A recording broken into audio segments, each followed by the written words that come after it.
အားလုံးပဲမင်္ဂလာပါ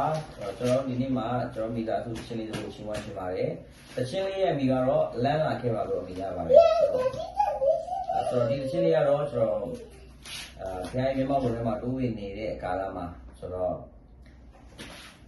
ရမောက်တော်ရဲ့အပြင်ဘက်မှာအန်ဂျီတွေတိတ်များတယ်အဲကြောင့်ရမောက်တော်ရှိတဲ့အရက်ကနေလည်းမထွက်သွားဘူးနဲ့ရမောက်တော်ရဲ့အပြင်ဘက်မှာရှိတဲ့လူတွေလည်းရမောက်တော်ရဲ့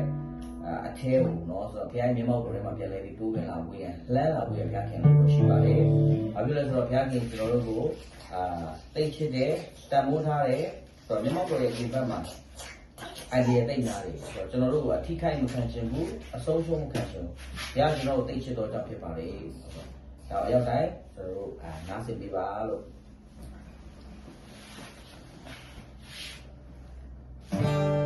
မြေမောက်တော်ရဲ့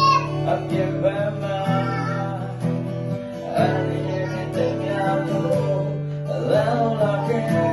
the kitchen, never walk on your way. I think what you did, the king I know. Follow your lead, and she didn't die. Let me run.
Up your mama, I need everything I know. Level like the kitchen, people want to me. I think what you did, the king I know. Some don't know it, the king I got.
So မျက်မှောက်တော်ရဲ့ အထဲမှာရှိနေတဲ့လူကလည်းမျက်မှောက်တော်ရဲ့အပြင်ဘက်ကိုမထွက်သွားဖို့ဘုရားခင်လို့တော့ရှိတယ်လို့မျက်မှောက်တော်ရဲ့အပြင်ဘက်မှာဘုရားနဲ့ဝေးနေတယ်ဘုရားမျက်မှောက်တော်ရဲ့အပြင်ဘက်မှာရှိနေတယ်ဆိုရင်လေမျက်မှောက်တော်ရဲ့အထဲကိုမြန်လာပါလမ်းလာခဲ့ပါလို့ဒီချင်းအားလေးဖြင့်ခွန်အားပေးပါတယ်ရောက်တဲ့ဘုရားခင်ကောင်းချီးပေးပါစေ